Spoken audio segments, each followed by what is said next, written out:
I'm sure you gentlemen already have a vivid understanding of this principle, but I think it's nice to provide a little reminder to you all about its existential cruciality and also some little insights of where you can tweak or improve your approach towards it. Regardless of whatever principles and values you strongly stand by, strength, perseverance, determination, honor, nobility, responsibility, etc. None of them will matter or have any practical benefits to your life if you gentlemen do not emphasize and most importantly implement the one principle that governs them all with an iron fist: action.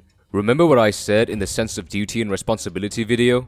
Whatever you do, you acquire, accumulate, and maintain. Whatever you don't do, you concede, dissipate, and mistreat. It's a very simple mechanic. No action, no reaction. No cause, no effect. No force, no movement. Knowledge, skills, wisdom, and ideas means absolutely nothing and will not be further developed or even mindfully maintained or preserved if they are not or could not be plausibly implemented and demonstrated in objective reality for all of our five senses to witness or experience. They will have absolutely no impact, no benefit, no recognition, and no purpose. And of course, as men, as creatures of conquest, what good is there for us, or indeed for anyone for that matter, if what we believe in, what potential we possess, what talent we are gifted with, and what curiosities we are enticed by, are just collections of concealed, imperceptible, and impalpable form of wishes or ideals? They mean nothing, they create nothing, and they are nothing. Now, a lot of you watching this may already have effectively instilled all of those narratives within your attitude blueprint, and also may already have taken huge steps from where you've initially started as a timid, unconfident, and irresolute individual. But of course, old habits die hard, and make no mistake that when we let our awareness get too relaxed and comfortable for our own good, those annoying tendency of atrocities can resurface themselves and infect us once more, inadvertently regressing us way more than what we can estimate from them. Laziness, procrastination, and making silly excuses are what often resulted from them. We may already know the antidote to the poison, but oftentimes we forget the medicine to the disease. And this is where you can, and to be honest, I'd rather say must, implement some bits of improvement into your approach to taking action within your attitude. To achieve a more clarified understanding of your own discrepancies and where they come from, let's connect the dots from where everything begins: your childhood. As you gentlemen might have noticed, more recently, I'd like to take a deeper dive into our adolescent years in terms of how we are raised by our parents and how our environment influenced us during our childhood. Because they, without a doubt, have an undeniably significant impact to our attitudes and behaviors regarding important and critical circumstances in life. For those of us who have an escapist or avoidant attitude towards responsibilities and adversities, we tend to see everything through the lens of our insecurities, generally towards the doubt of our very own competence and intelligence.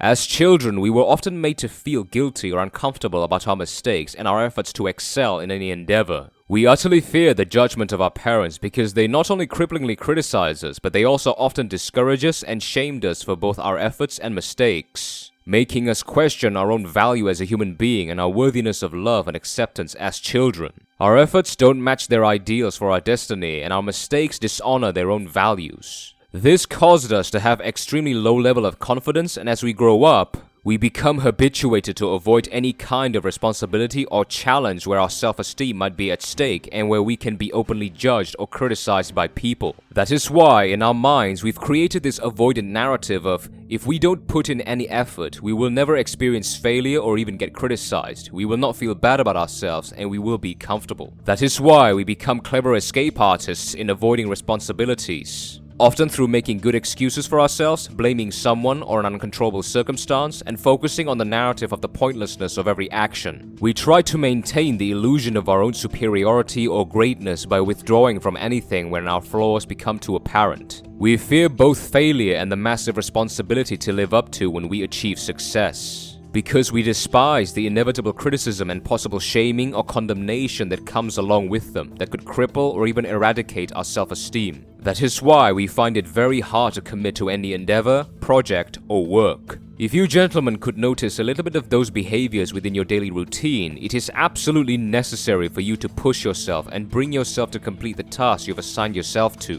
It is very important for you to not focus, obsess, or worry about the results. Just focus on completing the task as best as you can and embracing the prospect of failure. If you fail, you would have already anticipated it, and it will cushion the blow and will not hurt as much as you initially imagined. Though in the beginning, you will inevitably experience a massive drop in your self-esteem. But despite that, you have to bring yourself to habitually and routinely feel that uncomfortable feeling of the possibility of failure and being hardly criticized for it. Those anxious and nauseous feeling that gets you agitated and frustrated to the point where you want to throw up, punch a wall, and scream or shout in dissatisfaction. Cause as we all know, the best cure towards fear is familiarizing yourself within the circumstance where that fear is present. Slowly, your fear of failure will dissipate and you become more comfortable in taking action and will be naturally incentivized on your own to try again because it doesn't emotionally hurt you as potently as before. And before you knew it, you will inadvertently dismiss all those worries to the back of your mind.